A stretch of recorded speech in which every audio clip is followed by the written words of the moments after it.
환난 중에 성장한 믿음이라는 제목으로 말씀을 나누고자 합니다. 성경에는 바울의 전도 여행이 3차까지 나와 있죠. 사도행전에 1차 여행, 2차 여행, 3차 여행, 사도 바울이 선교한 그 여행이 나와 있는데, 이 데살로니가 후서의 배경은 사도행전에 나오는 제2차 바울의 선교 여행과 관련이 있습니다. 요 네모난 부분이 이제 유럽 선교를 2차 여행에서 처음으로 유럽 선교를 하게 된 거거든요. 그래서 이 안디옥이라는 곳에서 길르기아, 루가오니아를 거쳐 그 다음에 그 비시디아 안디옥이라는 또 다른 안디옥이죠. 거기를 거쳐서 드로아에서 이제 넘어가면서 빌립보, 데살로니가, 베레아, 아덴, 고린도, 갱그레아 이렇게 넘어가는데, 요 유럽에 있는 지역, 여기에서 이 데살로니가라는 이 지역이 나옵니다. 이 데살로니가는 당시에 인구가 약 20만 명이 되는 굉장히 그 당시로 보면 큰 도시였습니다. 그래서 이 마케도니아 지역, 저 지역을 다 마케도니아 지역이라고 하는데, 그 마케도니아 지역의 중심적인 도시였어요.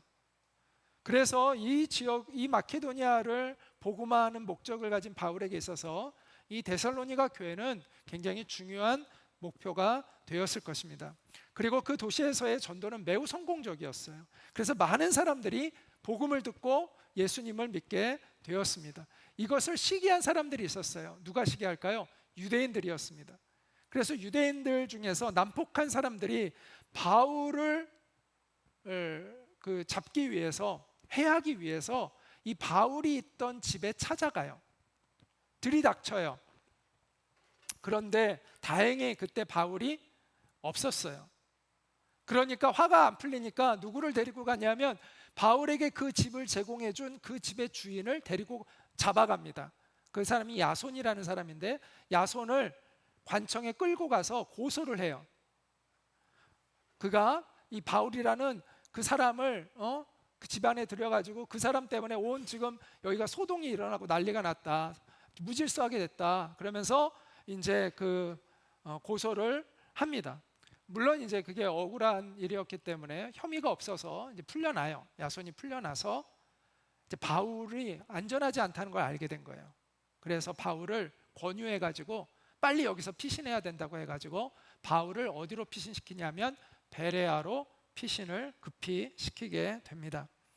성경에 보면 베레아 사람들은 매우 신사적이어서 하나님의 말씀을 자세히 잘 살펴서 그들의 믿음이 되게 크게 성장했다라고 이야기를 하고 있어요. 그래서 교회가 잘 성장하고 있는데 이 데살로니가에 있는 그 폭도들이 또 다시 여기까지 쫓아와요. 아주 지독하죠. 쫓아와가지고 또 행패를 막 부리는 거예요. 그래가지고 바울이 또 여기서 피신을 해가지고 어디로 내려가냐면 아덴이죠. 그 아덴으로 이제 내려가게 됩니다. 거기서 이제 바울이 이 데살로니가 이 폭도들이 너무나 난폭하기 때문에, 극성이기 때문에 과연 데살로니가에 있는 성도들이 믿음을 잘 지키고 있을까? 그들은 핍박을 받고 있지 않을까? 그 핍박 속에서 그들은 믿음을 잘 지키고 있을까가 염려가 돼요. 그래가지고 누구를 보내냐면 그의 가장 사랑하는 제자 디모데를, 디모데 전서 후서가 나오잖아요, 성경에. 그 디모데를 보냅니다. 너 가서 사정 좀 살피고 와봐라. 그래가지고 디모데가 살피고 오는데, 그 사이에 바울은 아덴에서 고린도로 옮겨왔고, 고린도에 있을 때 데살로니가에 들렀던 디모데가 내려옵니다. 그래서 바울을 만나게 돼서 데살로니가 교회에 대한 형편을 이야기를 해줘요. 그 이야기를 듣고 바울이 쓴 편지가 데살로니가 전서입니다. 많은 어려움이 있지만 그 가운데서 믿음을 지키고 있는 그들을 격려하면서 주님이 약속하신 그날이 반드시 온다, 그 주님이 다시 오실 날이 온다, 우리가 그때까지 믿음을 잘 지켜야 된다, 이런 격려의 편지를 쓰게 됩니다. 그런데 몇 달이 지나서 데살로니가 교회로부터 온 사람들로부터 데살로니가 교회에 어려움이 많이 있다는 것을 또 듣게 돼요.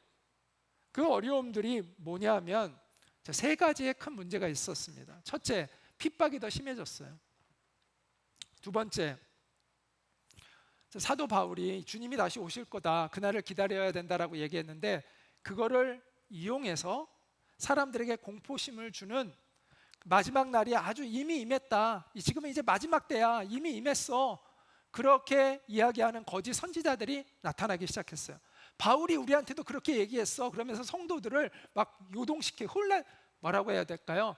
마음을 불안하게 만드는 그러면은 나는 주님이 오신 거를 아직 오시지 않았다고 느꼈는데 그럼 나는 구원을 못 받은 건가? 막 이런 사람도 생기고 막 교회 안에 혼란이 일어나는 거예요.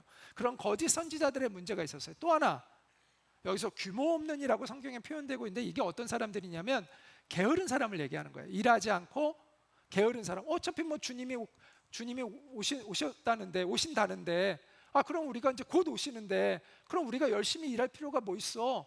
이러면서 게으름을 피우는 그런 사람들의 문제가 있었어요. 그래서 사도 바울이 이러한 부분에 대해서 내가 더 메시지를 정확히 전달해야 되겠다라고 쓴 편지가 바로 데살로니가 후서입니다. 그래서 이 데살로니가 후서는 1장과 2장과 3장이 다 첫 번째, 두 번째, 세 번째 문제에 포커싱을 둬서 기록을 하고 있어요. 자, 오늘은 첫 번째 문제에 대한 그 문제를 다루고 있는 데살로니가 후서 1장에 대한 이야기를 한번 자세히 살펴보고자 합니다. 우리 1절과 2절 같이 한 목소리로 읽겠습니다. 시작. 바울과 실루아노와 디모데는 하나님 우리 아버지와 주 예수 그리스도 안에 있는 데살로니가인의 교회에 편지하노니 하나님 아버지와 주 예수 그리스도로부터 은혜와 평강이 너희에게 있을지어다. 여기서 보내는 자는 누구죠? 바울과 실루아노와 디모데. 실루아노는 신라라고도 표현이 되어 있어요. 성경에 보면. 그러니까 바울과 신라와 디모데가 핵심이 되어서 이 팀을 이끌어가고 있었거든요. 그래서 이 세 사람을 언급하고 있고, 그 다음에 수신자는 데살로니가 교회 성도들을 이제 의미하고 있습니다. 그러면서 바울은 2절에서 하나님의 은혜와 평강을 구합니다. 그리스도인의 삶은요, 하나님의 은혜와 평강을 구하는 것에서 출발해서 하나님의 은혜와 평강을 구하는 것으로 마치는 인생이다라고 말할 수 있습니다. 하나님의 은혜 없이는 우리는 구원을 받을 수 없습니다. 영적으로도 하나님의 은혜 없이는 우리는 성장할 수 없고, 구원의 완성도 하나님의 은혜 없이는 완성될 수가 없습니다. 그래서 하나님의 은혜는 기관차와 같아요. 구원의 기관차와 같아요. 자, 기차에 아무리 많은 열차가 붙어 있어도 앞에 기관차가 없으면 무용지물입니다. 기차에서 가장 중요한 것은 기관차예요. 기관차가 없으면 기차는 이동을 할 수가 없습니다. 마찬가지로 하나님의 은혜는 기관차와 같아요. 이게 없이는 구원이 이루어져 갈 수가 없어요. 그래서 하나님의 은혜는 절대적인 역할을 하는 것이다라는 것을 우리가 알아야 합니다. 우리의 인생에 많은 실패와 좌절을 겪을 때가 있습니다. 그런데 이게 유익이 될 때가 있어요. 언제일까요? 내 인생이 하나님의 은혜 없이는 내 인생은 온전해질 수가 없구나 라는 것을 깨닫게 한다면 그 실패와 그 고난과 그 좌절은 유익한 거예요. 그거는 우리를 성장시켜 주는 거예요. 바울은 그래서 하나님의 은혜를 구합니다. 또 하나 뭘 구했죠? 하나님의 평강입니다. 사실 우리는 하나님의 평강을 모르면 진정한 안식이 무엇인지를 우리는 알 수 없습니다. 사람들은 평안을 얻기 위해서 많은 노력을 하죠. 부자들 보면 이렇게 지붕도 높이 세우고, 옛날에는 지붕에 막 철조망까지 하고 막 그랬잖아요. 도둑들 들어오지 못하게. 이제 요즘은 이제 경비 시스템을 갖추죠. 대신 이제 경비 시스템, 전자식 경비 시스템을 갖춰서 알람이 울리게 이렇게 하고, 그것도 안심이 안 되니까 집에다가 진돗개를 키우고 몇 마리 키우고, 또 그것도 안심이 안 되니까 심지어 경호원까지 두고 이렇게 안전을 도모하기도 하죠. 그리고 또 은행에다가 돈을 두둑히 넣어놓고 만약의 사태를 대비하고 이래야 이제 물리적으로 안전한 환경을 그래도 구축을 한다고 합니다. 그러면 물론 조금은 덜 걱정이 되겠죠. 여러 가지 염려하는 요소에서 조금은 그래도 좀 염려가 덜어지겠죠. 그런데 걱정이 덜 되는 것과 염려 없이 마음에 쉼을 얻고 살아가는 것은 차원이 다릅니다. 자, 여러분, 무엇이 진정한 쉼인가요? 그것은 마음의 평안을 얻는 것입니다.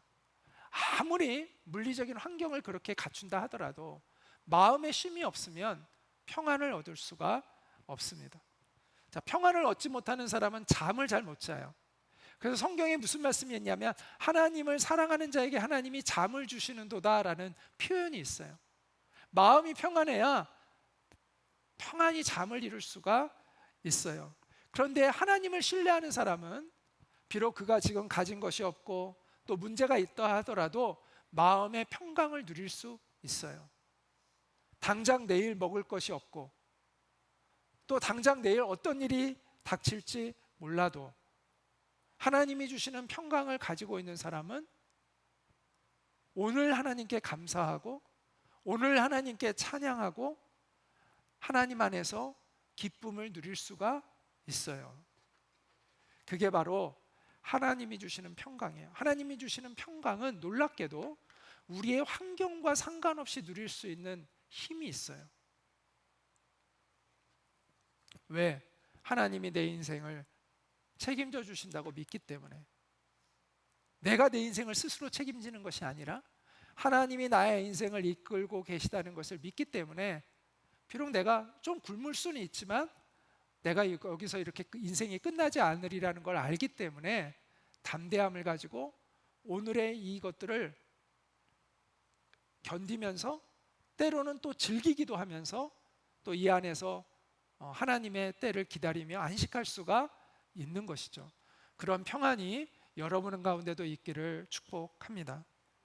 하나님의 이 은혜, 하나님의 이 평강이 내 삶에 얼마나 중요한가를 깨닫는 것만큼 우리는 영적으로 성장한다고 볼 수가 있습니다. 그래서 바울은 그의 서신, 이 데살로니가 후서뿐만 아니라 그의 서신서 대부분에서 하나님의 은혜와 평강을 구하는 축복을 대부분 하고 있어요. 그리고 나서 바울은 이렇게 이제 하나님의 은혜에 대해 감사를 하고 있는데 3절과 4절 같이 읽어보겠습니다. 시작. 형제들아, 우리가 너희를 위하여 항상 하나님께 감사할지니 이것이 당연함은 너희의 믿음이 더욱 자라고 너희가 다 각기 서로 사랑함이 풍성함이니 그러므로 너희가 견디고 있는 모든 박해와 환난 중에서 너희 인내와 믿음으로 말미암아 하나님의 여러 교회에서 우리가 친히 자랑하노라. 자, 먼저 감사를 드려요. 어떤 걸 감사해요? 그 성도들의 믿음이 자라고 서로 사랑하는 것이 더욱더 많아지고 있음을 감사하고 있어요. 감사하고 있어요. 자, 그리고 나서 데살로니가 성도들을 뭐 하고 있어요? 칭찬하고 격려해주고 있습니다. 어떤 그리스도인들은 이런 생각을 가지고 있는 사람들이 있어요. 사람에게는 칭찬하면 안 된다. 오직 하나님께만 영광을 돌려야 된다. 이렇게 얘기하는 사람이 있습니다. 그래서 목사님 중에서도 이제 예전에 보면은 목사님 은혜 받았습니다라고 하면은 나한테 저한테 저 뭐 그런 얘기하지 마시고 오직 하나님께만 영광 돌리세요. 이렇게 이제 말씀하시는 분들이 있어요.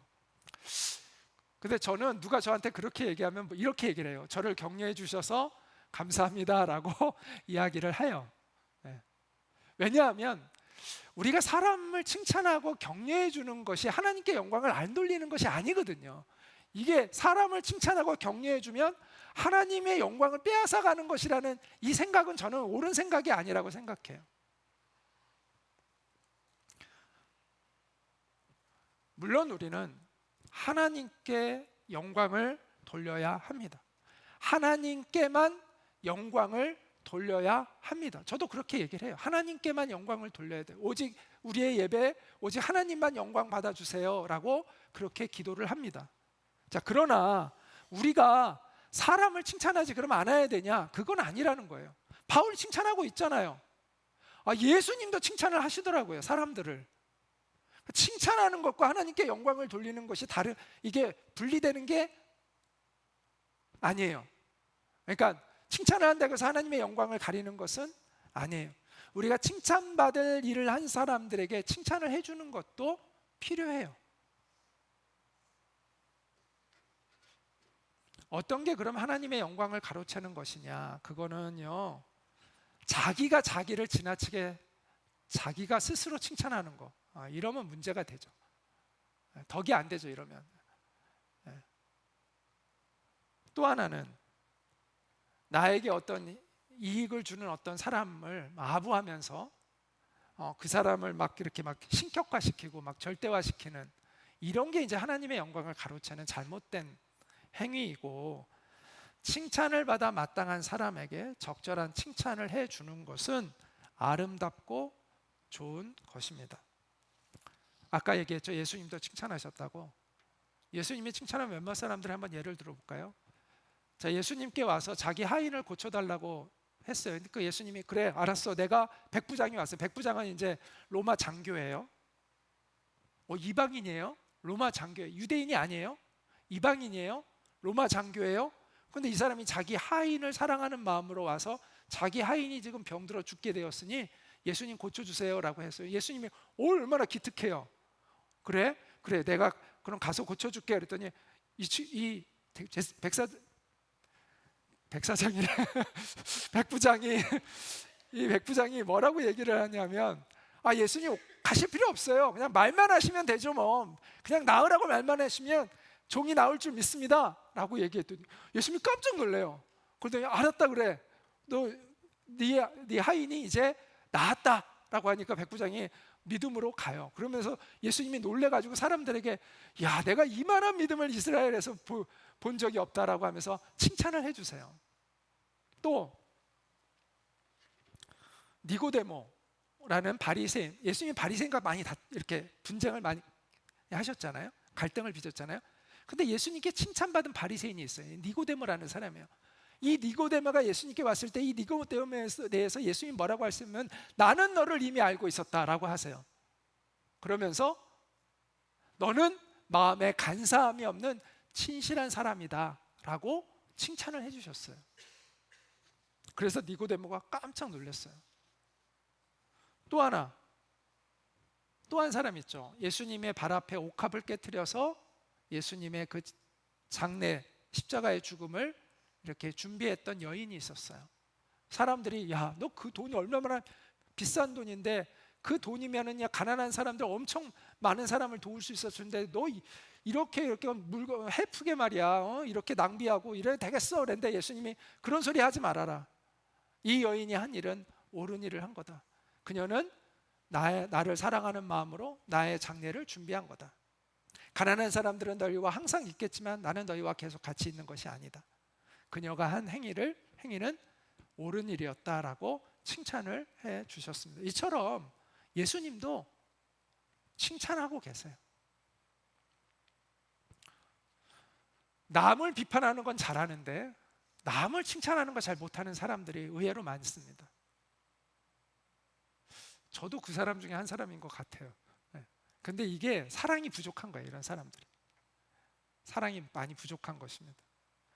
우리가 때로는 잘못한 사람을 잘 이렇게 옳은 길로 가도록 도와주는 것도 필요하지만 칭찬해주고 격려해주는 것이 더욱 필요합니다. 근데 이 칭찬과 격려를 하려면요, 그 사람에게 관심이 많아야 돼요. 따뜻해야 돼요. 시선이 따뜻해야 돼. 그리고 관심이 많아야 돼. 근데 우리는 남의 잘못은 그냥 쉽게 보여. 이상하게 우리 인간은 남의 잘못은 쉽게 보여요. 왜 이렇게 많이 보이는지 몰라. 그런데 좋은 점을 찾아내려고 하면 관심을 갖고 애써야 돼요. 여러분 그렇지 않으세요? 남의 눈에 보이는 건 애쓰지 않아도, 남의 허물을 보이는 건 애쓰지 않아도 너무 잘 돼. 그런데 그 사람의 좋은 점을 보는 건 애써야 보이기 시작해요. 무슨 말을 하고 싶은 거냐? 관심이 있어야 된다는 거예요. 사랑이 있어야 칭찬을 잘해줄 수가 있다라는 것입니다. 사랑하게 되면요, 단점도 좋게 보여요. 심지어. 그래서 우리가 결혼하고 나서 나중에 내가 눈이 삐었었다 뭐 이런 얘기 많이 하잖아요. 예. 한동안 눈이 삐었던 거죠. 예. 모든 게 다 좋아 보였던 거죠. 이제는 달라져. 이제 정상이 되었지만 예전에는 비정상으로 모든 게 다 좋아 보였던 때가 있었죠. 왜? 사랑하니까. 사랑할 때는 다 좋아 보이는 거예요. 무슨 말을 하고 싶은 거냐 하면, 우리가 사랑이 많아야 다른 사람을 칭찬해주고 좋은 점들을 자꾸 볼 수 있게 된다라는 것입니다. 그렇지 않다, 우리가 사랑이 부족한 겁니다. 그래서 우리가 기도해야 돼요. 하나님, 내가 정말 사랑이 부족한 사람입니다. 내가 사랑할 수 있도록 주님 도와주세요 라고 기도를 해야 되는 것이죠.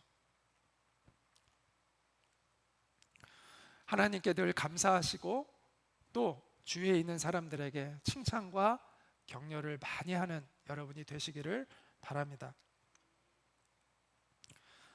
데살로니가 교인들은요, 칭찬받아 마땅한 사람들이었어요. 세상에는 대리석 같은 사람이 있고 포도송이 같은 사람이 있다라고 이야기합니다. 대리석 같은 사람은 뭐예요? 대리석은 여러분, 대리석을 깨면 어떻게 돼요? 대리석이 날카롭잖아요. 파편이 팍 튀죠. 그래서 잘못하면 다른 사람들에게 상처를 줘요. 어떤 사람은 자기가 상처를 받으면 바로 다른 사람에게 상처를 주는 사람들이 있어요. 자기가 마음이 힘들면 바로 다른 사람들에게 막 화살을 날리는 사람들이 있어요. 대리석 같은 사람이죠. 반면에 포도송이 같은 사람이죠. 포도송이는 으깨고 뭉개지면 어떻게 돼요? 오히려 향기를 내고 포도즙을 만들어서 사람들에게 오히려 그것이 유익을 줘요. 어떤 사람은 자기가 으깨지고 어려움과 고난을 겪지만 그 과정 속에서 오히려 향기를 내고 또 사람들에게 선한 영향력을 주는 그런 사람들이 있어요. 여러분은 대리석 같은 사람인가요? 포도송이 같은 사람인가요? 그리스도인은 포도송이 같은 사람들이 되어야 합니다. 데살로니가 성도들이 바로 그런 사람들이었다라는 것입니다. 마치 고난의 포도즙 틀에 끼어있는 포도송이처럼 그들은 으깨졌지만, 많은 고난 속에서 그들은 으깨졌지만 그들은 향기나는 포도즙처럼 그렇게 자신들을 아름다운 모습을 풍겼던 그러한 사람들이었기 때문에 그들의 그 향기가 다른 교회에 있는 성도들에게까지 그 소문이 퍼져나갔다라고 바울이 이야기하고 있는 것이죠. 그래서 내가 너희가 너무 자랑스럽다라고 바울이 이야기하고 있는 것입니다. 근데 여기서 이제 또 하나를 우리가 생각해 봐야 할 건데, 아까 하나님께 우리가 감사하고 또 격려해야 된다고 그랬잖아요. 근데 하나님께 감사할 제목이 여기 보면 두 가지가 있습니다. 데살로니가 성도들에 대해서 하나님께 감사했던 이유가 두 가지가 있어요. 하나는 뭐예요? 믿음이 자라는 것이었어요. 또 하나는 사랑이 풍성한 것이었다라는 것입니다. 자, 우리는 보통 믿음이 있다 없다라고 표현을 많이 하는데, 믿음이 있다 없다 보다는 한번 따라 볼까요? 믿음이 약하다, 믿음이 강하다, 이런 표현이 더 좋은 것 같아요. 그러니까 완전히 믿음이 있고 없고가 아니라 믿음은 성장하는 거거든요. 그래서 믿음이 약한 상태에서 믿음이 강해질 수 있고 또 믿음이 약해질 수 있고, 이렇게 약함과 강함이라는 이 표현이 더 적합한 표현인 것 같아요. 믿음은 하루아침에 뭐 있고 없고 하는 것이 아니라 믿음은 서서히 또는 급속히 성장해 자라는 것이기 때문입니다. 그런데 우리가 언제 우리의 믿음이 급속히 성장하느냐? 언제일까? 언제 우리의 사랑이 더 풍성해지는가? 편안할 땐가? 아니라는 거예요. 오히려 고난을 속에서 우리가 이 고난을 딛고 일어나면서 우리의 믿음이, 우리의 사랑이 더 깊어지고 성장하는 것을 우리는 경험하게 됩니다. 여러분, 초대교회가 고난을 많이 받았잖아요. 그 초대교회가 더 믿음이 좋습니까? 우리처럼 지금 이렇게 예배한다고 누구도 핍박하지 않는 우리가 더 믿음이 좋습니까? 가난했던 초대교회가 서로 더 사랑했습니까? 그때보다 훨씬 더 풍성한 우리가, 물질적으로 풍성한 우리가 더 사랑하고 있습니까? 그 황수관 박사님 혹시 아시는 분들이 있는지 모르겠어요. 연대 거기 교수님이었죠. 재활의학과인가? 하여튼 거기 교수님이었는데 그분이 되게 강연도 많이 하셨고 너무 재미있게 또 아주 신앙이 좋은 분이었죠. 근데 이분이 이런 이야기를 하더라고요. 그 단칸방에 자기가 그 이제 단칸방에 가게 됐대요. 교사를 내려놓고 자기가 의대에 가서 이제 공부하느라고 집에 이제 경제가 너무 어렵다 보니까 단칸방으로 이제 가게 됐대요. 그래서 단칸방에 짐을 넣어도 짐이 다 안 들어가 가지고 짐을 다 넣을 수가 없을 정도로, 그래서 그런 어려운, 그래서 한 방 안에 온 가족이 다 이렇게 살게 됐다고 이야기하더라고요.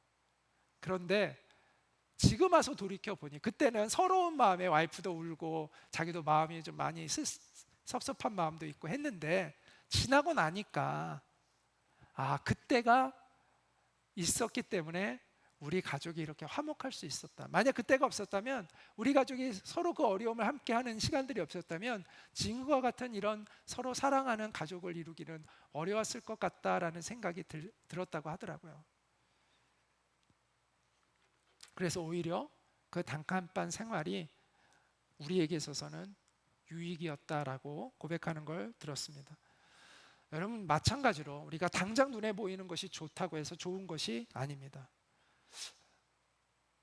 제가 별로 안 좋아하는 말이 있습니다. 젊어서 고생은 사서 해라 라는 말 별로 안 좋아합니다. 자기 자식한테는 별로 그런 말 안 하면서 꼭 남들한테 얘기할 때는 젊어서 고생은 사서 해라 이런 말을 너무 쉽게 하는 것 같아요. 그래서 전 별로 그런 말을 안 좋아해요. 제 자식 같으면 더 젊어서 고생 사서 해라 이런 말을 잘 안 할 것 같아요. 그래서 저는 젊은이들한테도 젊어서 고생 사서 하라 이런 말은 잘 안 합니다.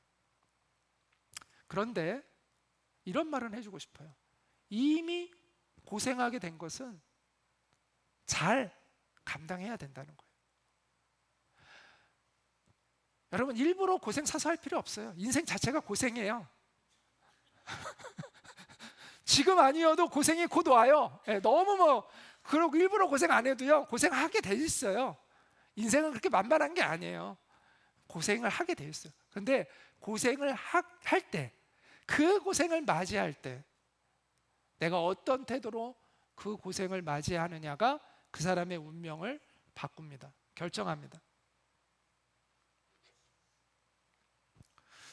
그래서 하나님이 이왕 주신 고생이라면 그 고생은 기쁘게 감당하십시오. 왜냐? 그것은 내가 지금 생각하는 것만큼 그렇게 내 인생을 망가뜨리는 고생이 아니라 오히려 그것은 내게 유익한 고생이 되기 때문입니다. 오히려 내 믿음과 내 사랑이 자라날 수 있는 기회가 된다는 것이죠. 그래서 성경은 이렇게 말씀해요. 우리가 환난 중에도 즐거워한대요. 놀랍지 않습니까? 야, 환난 중에 즐거워한대. 어떻게 이럴 수 있을까?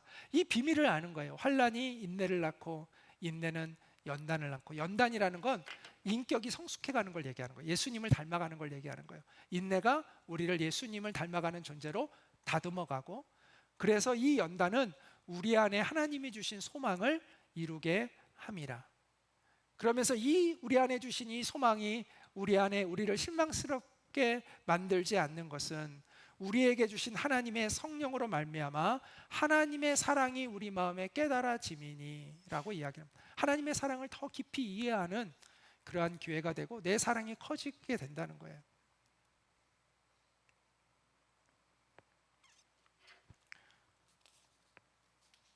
환난 속에서 데살로니가 성도들의 숫자는 어쩌면 줄어들었을 수도 있습니다. 우리 코로나 기간 하면서 또 성도들 우리 좀 많이 줄었잖아요. 코로나도 줄게 만드는데 환난을 당하면 더 줄 수 있겠죠. 자, 그러나 남아있는 사람들은 정말 알짜배기들이 남았습니다. 그리고 그 알짜배기들 속에는 놀라운 믿음, 또 풍성한 사랑이 그들 안에 자라기 시작했습니다.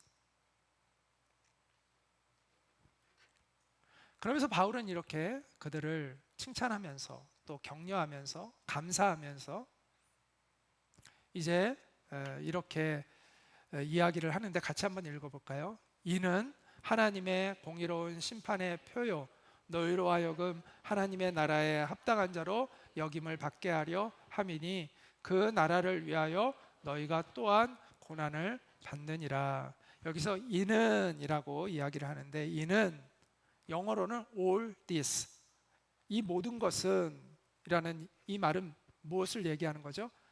앞에서 말하고 있는 그 고난과 핍박들을 의미합니다. 그것은 하나님의 공의로운 심판의 표라고 얘기하는데, 자, 이거는 무슨 얘기냐면 앞으로 있을 하나님의 심판이 누구에게 임할? 핍박하는 사람들, 성도들을 핍박한 사람들에게 임할 하나님의 심판이 공의롭다는 것을 증거하는 것이 된다라는 거예요. 그들이 핍박한 이것이 앞으로 그들의 심판에 대한 하나님의 정당성을 확증한다는 거예요. 그리고 또한 뭐라고 이야기하냐면 너희로 하여금, 너희는 누구예요? 데살로니가 성도들이에요. 그들은 하나님 나라에 합당한 자로 하나님으로부터 여김을 받게 만든다는 거예요. 그러므로 그 나라를 위하여 너희가 고난을 받는 것이라, 이렇게 고난의 의미에 대해서 이야기를 해주고 있습니다. 성경에 이 말씀이 있죠. 예수님이 하셨죠. 의를 위하여 핍박을 받은 자는 복이 있나니 하나님의 나라가 그들의 것임이라.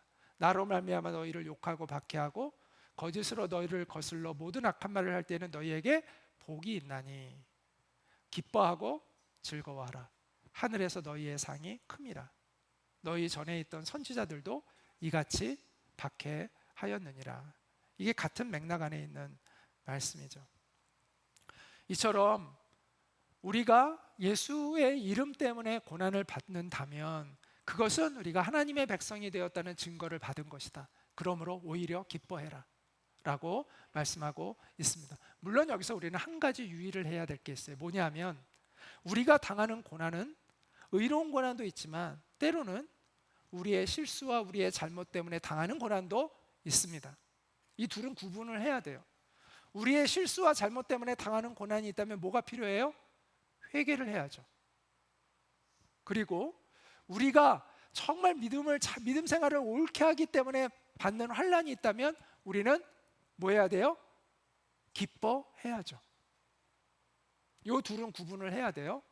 자, 오늘 여기서 얘기하는 이 환난과 핍박은, 고난을 당하는 것은 우리가 잘못해서 당하는 그 고난의 차원을 지금 이야기하고 있는 것은 아닙니다. 뭐에 대한 차원이에요? 우리가 예수님의 이름 때문에 고난을 받는 그 차원을 이야기하고 있다는 것을 여러분이 먼저 기억하시고 이 내용을 잘 살펴보아야 합니다. 그 전제 조건을 꼭 기억하세요. 자, 그러면서 뭐라고 얘기하냐면 너희로 환난을 받게 하는 자들에게는 환난으로 갚으시고 너희를 핍박하는 자는 하나님께서 심판하신다는 것이죠. 그리고 환난을 받는 너희에게는 우리와 함께 안식으로 갚으시는 것이 하나님의 공이시니, 바울과 디모데, 실라와 함께 하나님의 백성들에게 주시는 그 안식을 누리게 하는 것이 바로 하나님의 공이시니, 주 예수께서 자기의 능력의 천사들과 함께 하늘로부터 불꽃 가운데 나타나실 때, 예수님이 다시 오실 때, 재림하실 때, 이런 얘기죠. 하나님을 모르는 자들과 우리 주 예수의 복음에 복종하지 않는 자들에게는 형벌을 내리시리니 이런 자들은 주의 얼굴과 그의 힘의 영광을 떠나 영원한 멸망의 형벌을 받으리로다. 그러니까 성도들을 핍박한 자들에게는 하나님의 심판이 임할 것이라는 얘기한 겁니다. 자, 그 다음에 그날에 그가 강림하사, 그가 하늘로부터 내려오사, 예수님을 얘기하는 거죠. 그의 성도들에게서 영광을 받으시고 모든 믿는 자들에게서 놀랍게 여김을 얻으시리니, 이는 우리의 증거가 너희에게 믿어졌습니다. 우리가 말한 이 예수님이 다시 오실 것이라는 이 하나님 나라의 복음이 너희에게 믿어졌고, 그들은 예수님이 오시는 그날 하나님의 영광을 보게 될 것이다 라고 이야기하고 있는 것이죠. 자, 의인의 고난은 왜 있는가? 이 내용이 지금 그것을 설명해 주고 있습니다. 바로 하나님의 공의로운 심판을 위해서라는 것이죠. 하나님의 공의로운 심판은 두 가지 차원에서 이루어지는데, 환난을 당하는 성도들에게는 영원한 안식으로 갚아주시는 것이고, 핍박하고 성도들을 괴롭게 한 자들에게는 영원한 멸망의 형벌을 주시는 것으로 하나님의 심판이 이루어진다라고 말씀하고 있습니다. 우리는요, 자꾸 사랑의 하나님만 좋은 하나님이라고 자꾸 착각을 해요. 그런데 여러분, 심판하시는 하나님이 없다면 어떻게 될까요? 여러분, 불의한 자, 이 세상에 불의한 자들 많잖아요. 하나님이 살아계시고 하나님이 공의롭지 않다면 얼마나 우리가 답답할까요? 선한 사람을 억울하게 만드는 사람들 있잖아요. 약한 사람들을 오히려 괴롭히고 학대하고 빼앗고 착취하는 사람들이 이 땅에는 있잖아요. 정의로운 하나님이 계시지 않는다면 우리가 그걸 보면 절망스럽죠. 온갖 나쁜 짓을 하면서도 잘 먹고 잘 사는 사람들이 이 세상에 있잖아요. 그런데 우리가 그들을 보고 요동하지 않을 수 있는 이유는 심판하시는 하나님이 계시기 때문이에요. 정의로운 하나님이 계시다는 것을 우리가 믿을 수 있기 때문입니다. 그렇지 않으면 우라통이 터져서 어떻게 살아갈 수가 있겠습니까?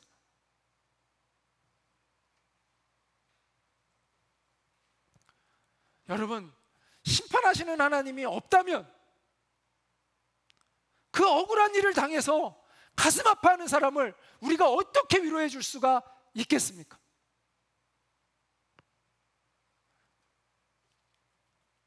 살아계신 하나님이 없다면 착취당하고 핍박당하는 그 사람들을 우리가 무엇으로 위로해 줄 수가 있겠습니까? 나도 그렇고, 나도 위로를 못 받을 뿐만 아니라 그들을 우리가 무엇으로 위로해 줄 수가 있겠습니까?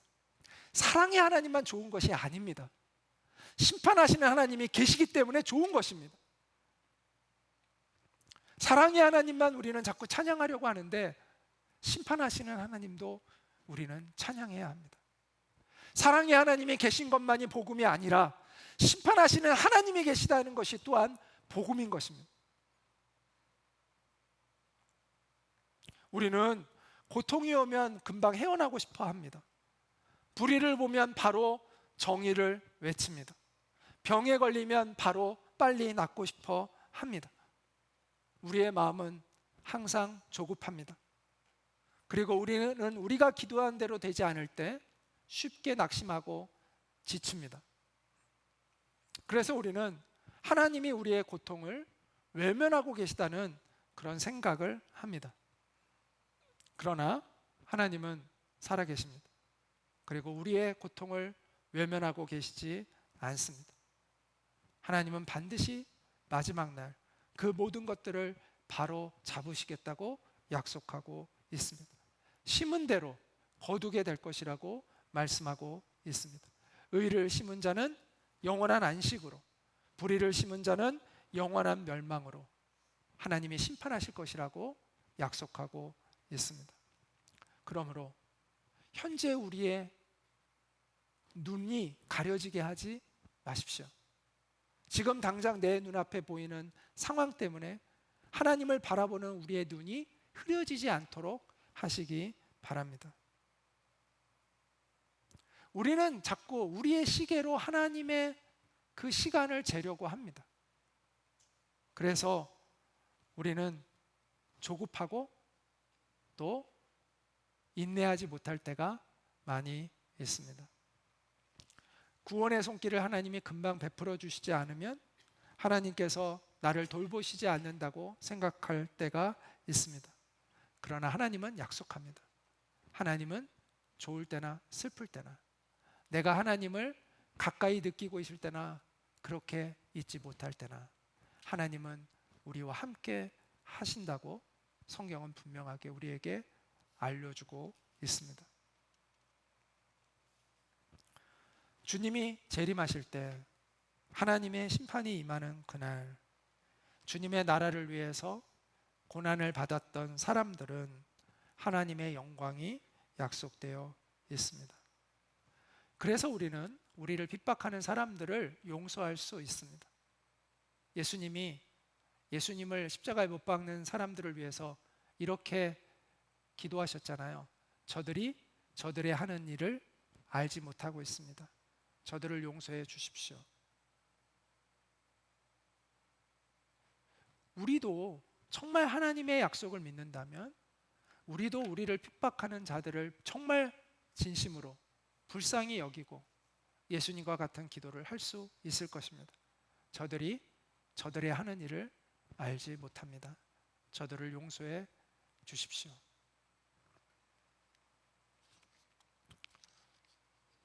여러분, 억울한 마음 갖지 마세요.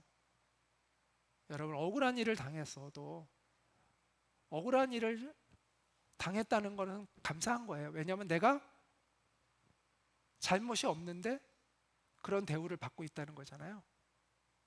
그럼 거기에는 하나님의 위로가 있는 거예요. 그럼 거기에는 하나님의 심판도 있는 거예요. 그러니까 그건 너무 억울해하지 마세요. 그 사람을 미워할 필요가 없어요.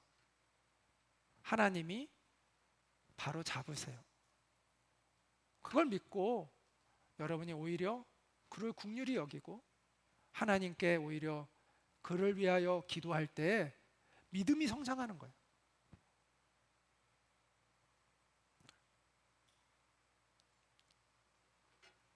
바울은 이제 마지막으로 이렇게 기도하며 마칩니다. 이러므로 마치는 게 아니라 1장이 마무리가 됩니다. 이러므로 우리도 항상 너희를 위하여 기도함은 우리 하나님이 너희를 그 부르심에 합당한 자로 여기시고 모든 선을 기뻐함과 믿음의 역사를 능력으로 이루게 하시고 우리 하나님과 주 예수 그리스도의 은혜대로 우리 주 예수의 이름이 너희 가운데서 영광을 받으시고 너희도 그 안에서 영광을 받게 하려 함이라. 여러분, 환난 속에 있는 사람들에게 가장 필요한 것은 무엇일까요? 바로 기도입니다. 기도를 통해서 우리는 하나님의 능력으로 고난을 이겨내는 것을 배우게 됩니다.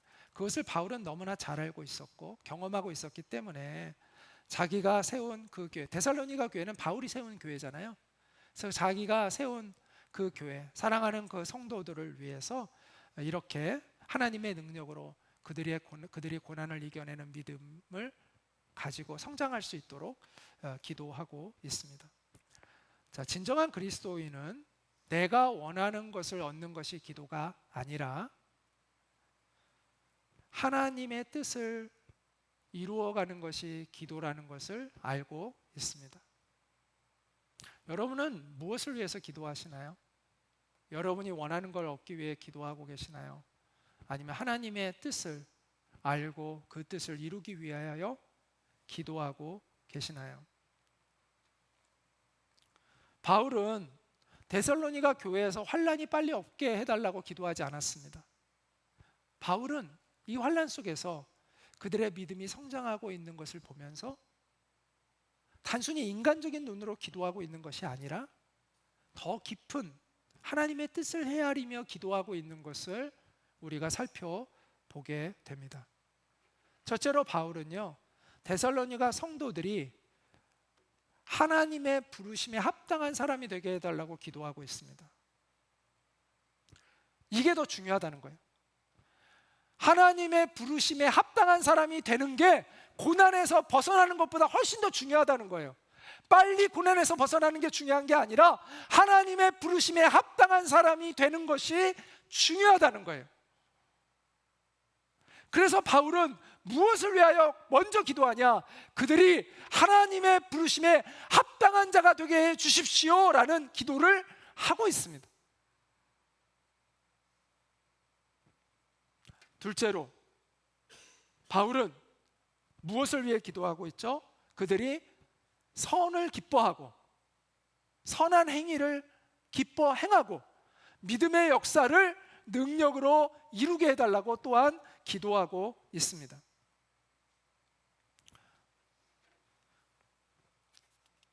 자, 우리가 구원받은 것은 선한 일을 행해서 구원받은 것은 아닙니다. 맞죠? 우리가 믿음으로 구원받았죠? 은혜로 구원받았죠? 그런데 구원해 주신 목적이 뭐예요? 계속 그대로 살라고? 계속 네 마음대로 살라고? 계속 옛날처럼 남들 미워하고 욕하고 싸우고 자기 욕심 부리며 살라고 허락하신 게 아니에요. 구원은 믿음으로 구원받았지만 구원의 목적은 우리를 변화시키는 거예요.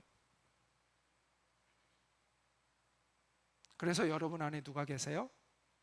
성령님이 계신 거예요. 왜? 구원이 아직 완성된 게 아니에요. 구원되어 가고 있는 거예요. 우리는 물론 하나님은 시간이 없으시기 때문에 이미 구원받았다도 맞고요, 이미 구원이 이루어지고 있다도 맞고요, 이미 구원이 이루어질 것이다도 맞아요. 이 세 가지 시제, 과거, 현재, 미래가요, 성경에는 다 나와 있어요. 우리는 구원받았다만 자꾸 알려고 해요. 나머지는 신경 안 쓰려고요. 아니요. 이미 구원받은 사람에게 더 중요한 건, 이제 신경 써야 될 건 뭔지 아세요? 구원이 되어져 가는 거예요. 이게 목적이에요. 우리를 변화시켜 가는 게 하나님의 목적이에요. 구원해 주신, 구원이 출발된 거예요. 구원이 출발됐어요. 그리고 하나님은 우리를 구원을 완성해 가세요. 그래서 성령님이 우리 안에 와 계신 거예요. 그래서 예수 믿었는데 그 사람이 1년이 되고 2년이 되고 5년이 되고 10년이 됐는데도 삶이 여전하다, 달라진 게 없다, 맨날 똑같다, 그 사람이 과연 구원받았을까요? 저는 구원받지 않았을 가능성이 매우 높다고 생각합니다.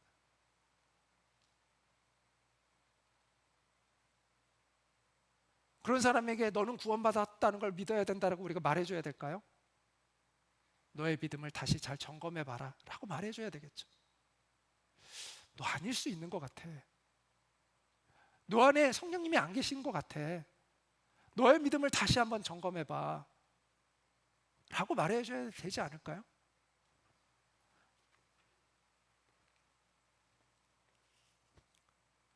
우리는 선을 행해서 구원받은 것은 아니지만 반드시 선한 사람으로 변해 가야 합니다. 그게 증거예요. 구원받은 증거예요. 또 하나, 우리는 믿음으로 행하는 사람이 되어야 합니다. 선을 기뻐하고 믿음의 역사를 능력으로 이루게 해달라고 기도하고 있잖아요. 여러분, 올바른 믿음은요, 눈을 감고 믿는 게 아니에요. 눈을 감고 무조건 믿습니다. 우리가 옛날에 뭐라고 이렇게 하면 무조건 믿어 이런 얘기 많이 들었잖아요. 그게 올바른 가르침이 아니에요. 저는 그건 잘못된 거라고 생각해요. 뭐 어떻게 무조건 믿어요? 우리의 이성을 마비시키고 믿는 게 올바른 믿음인가요? 아닙니다.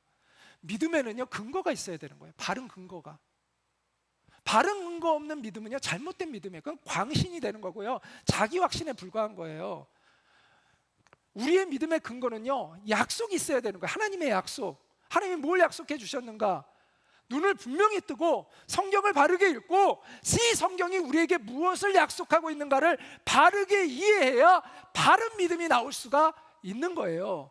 무조건 믿습니다가 아니에요. 하나님이 이렇게 말씀하셨기에, 하나님이 이렇게 약속하셨기에 믿습니다가 믿음인 거예요.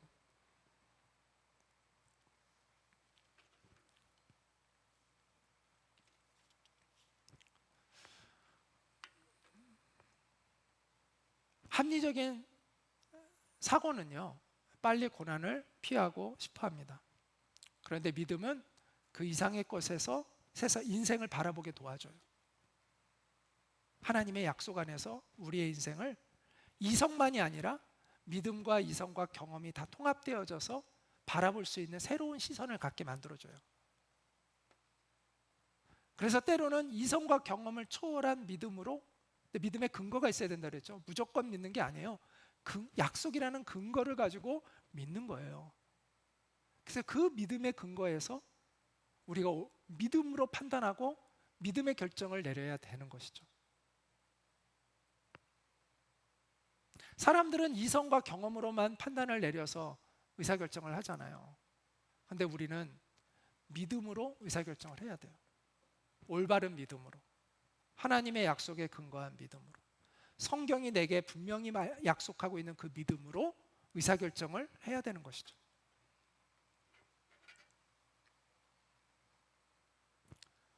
우리가 그런 눈으로 바라볼 때 우리의 고난이 하나님이 주시는 은혜가 될 수 있다는 걸 이해하게 됩니다. 그러면 그때 불평하고 원망하고 남들 탓하고 그러는 것이 아니라 오히려 하나님 앞에 들어가서 기도하면서 하나님의 뜻을 구하고 하나님의 마음으로 내 마음을 정화시키고 하나님이 내 인생을 향하신 그 계획들을 찾는 그 기도를 드리게 될 때 우리 인생은 이게 단계가 이렇게 확 뛰는 거죠. 새로운 차원으로 들어가는 거죠.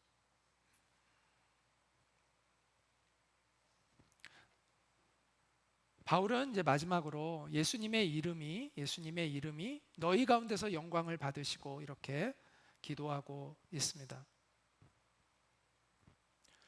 왜 우리는 부르심에 합당한 사람이 되어야 합니까? 왜 우리는 선을 기뻐하고 믿음으로 행해야 합니까? 그것을 통해서 하나님이 영광을 받으시기 위해서입니다. 우리 인생의 궁극적인 목적은 하나님께 영광을 올려드리는 것이죠. 그런데 놀라운 건 뭔지 아세요? 그 다음 구절, 너희도 그 안에서 영광을 받게 하려 함이라. 이게 무슨 말이에요? 우리가 하나님께 영광을 돌리면 하나님이 우리에게 영광을 입혀주신다는 거예요. 우리가 하나님을 높이면 하나님이 우리를 높여주신다는 거예요. 너무나 은혜롭게도, 너무나 감사하게도. 그래서 성경은 이렇게 이야기합니다. 같이 한번 읽어보겠습니다. 시작. 자녀이면 또한 상속자, 곧 하나님의 상속자요 그리스도와 함께한 상속자니 우리가 그와 함께 영광을 받기 위하여 고난도 함께 받아야 할 것이니라. 우리가 그리스도와 함께 영광을 받기 위하여 고난도 함께 받아야 할 것이니라. 이렇게 말씀하고 있습니다. 자, 이제 마지막 결론을 내리고자 합니다. 이제 부르심에 우리가 합당한 사람이 되어야 되고, 또 선한 일을 기뻐하는 사람이 되어야 되고, 또 믿음으로 행하는 그러한 사람이 되어야 합니다. 그럴 때 우리는 하나님께 영광을 돌려드릴 수 있습니다. 그런데 이게 내 힘으로 되나요? 내 힘으로 안 된다는 거예요. 하나님의 은혜와 하나님의 능력이 없으면 안 된다는 거예요. 하나님이 주시는 은혜가 아니면은 우리는 이렇게 변화될 수도 없고 또 이런 열매를 거둘 수도 없다라고 성경은 이야기하고 있습니다.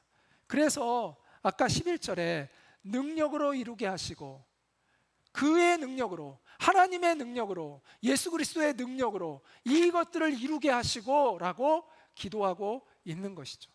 우리 하나님과 주 예수 그리스도의 은혜대로, 은혜에 의하여, 은혜에 힘입어 이렇게 될 수 있다라고 이야기하고 있는 것입니다. 달은 스스로 빛을 발하지 못합니다. 태양의 빛을 받아야만 빛을 발할 수가 있습니다. 우리도 우리 자체는 빛을 발할 수 없습니다. 주님이 우리에게 비춰주시는 그 빛을 받아야 우리도 세상의 빛을 전할 수가 있는 것이죠. 하늘로부터 오는 은혜, 하늘로부터 오는 능력을 받으십시오. 사모하시고 받으십시오. 그래서 고난을 이겨내고 또 믿음이 성장해서 그 믿음의 역사를 일으키고 하나님이 기뻐하시는 선한 일을 행하십시오. 그것이 주님의 부름에 합당한 삶이고 하나님께 영광을 올려드리는 삶이 되는 것입니다. 우리가 그런 소망을 가지고 잠깐 기도하도록 하겠습니다. 우리가 이 시간 하나님의 은혜를 구하고 하나님의 능력을 구하면서 하나님, 우리가 주님의 그 은혜와 능력을 사모합니다. 하늘로부터 오는 그 능력과 은혜를 힘입어 우리가 주님의 자녀답게 살아갈 수 있는, 이 세상에 빛을 발할 수 있는, 믿음의 선한 싸움을 싸울 수 있는, 이 세상을 이길 수 있는, 하나님께 영광을 올려드릴 수 있는 그런 삶을 살아갈 수 있도록 주님 도와주시옵소서라고 우리 시간 합심해서 잠시 기도하도록 하겠습니다. 그렇습니다. 하나님 아버지, 우리가 간절히 주님의 은혜와 능력을 사모합니다. 하늘의 문을 열어주시고 하나님으로부터 오는 그 능력과 은혜를 힘입어 이 땅에서 믿음의 사람으로 살아갈 수 있는 우리가 되어지기를 간절히 원하고 사모합니다. 그리고 우리가 주님을 닮아가는 존재로, 사랑의 존재로 성장해갈 수 있는 우리가 되기를 간절히 원하고 소망합니다. 하나님, 데살로니가 성도들처럼 비록 그들이 으깨지고 하나님 옮겨져도 하나님 그들이 그 가운데서 하나님 아버지 향기를 바라는 그런 포도송이와 같은 삶을 살았듯이 우리도 그런 향기 나는 그런 존재가 되어지길 원하고 주님의 거룩한 백성이 되기를 간절히 원하고 소망합니다. 오 주님, 우리를 도와주십시오. 우리가 주님의 빛을 발할 수 있는 우리가 될 수 있도록 주님 우리를 도와주십시오. 우리를 새롭게 하시고 거룩하게 하시고 온전하게 하여 주시옵소서. 우리를 그렇게 성장시켜 주실 주님을 기대하고 의지합니다. 주님 믿습니다. 은혜로우신 하나님, 오늘 데살로니가 성도들을 통해서 다시 한번 우리의 믿음을 점검할 수 있게 도와주시고 주님의 은혜와 능력을 간절히 사모할 수 있게 해주셔서 너무나 감사합니다. 우리가 정말 주님의 거룩한 백성답게, 우리 주 예수 그리스도의 증인들답게 이 땅에서 믿음으로 살아갈 수 있는 우리가 되기를 간절히 원하고 소망합니다. 하나님의 은혜와 능력으로 우리를 붙잡아 주셔서 우리의 삶이 변화되게 하시고 우리의 존재가 변화되게 하시고 주님의 빛을 이 땅에 비출 수 있는 그러한 아버지 저희들이 될 수 있도록 인도해 주시기를 간절히 원하고 기도합니다. 데살로니가 성도들이 그 고난 속에서도, 그 아버지 짓누르는 그러한 아픔과 어려움 속에서도 그들이 아버지 낙심치 않고 분연히 일어나서 믿음으로 승리하는 삶을 살았듯이 우리도 우리의 삶의 현장에서 그렇게 믿음으로 승리하는 삶을 살아갈 수 있게 하여 주시고 우리의 왕이 오직 주님 한 분이심을 이 땅에 증거하며 살아계신 하나님의 하나님 되심을 선포하고 하나님께 영광을 돌릴 수 있는 우리가 되기를 간절히 원하고 소망합니다. 주님, 우리를 통하여 역사하여 주시고 주님의 나라가 이 땅 가운데 선포되게 하시고 주님이 영광받아 주시옵소서. 예수님의 이름으로 기도하옵나이다. 아멘. 이제는 우리의 유일한 소망 되시는 주 예수 그리스도의 은혜와 하나님 아버지의 크신 사랑과 성령님의 교통하심이 어떤 어려움 속에서도 믿음을 잃지 않고 믿음에 견고해져서 하나님께 영광을 돌리는 삶을 살기를 원하는 우리 드림이 교회의 모든 성도들 위해, 이 예배에 참여한 모든 이들 위해 늘 함께 있기를 간절히 축원하옵나이다. 아멘.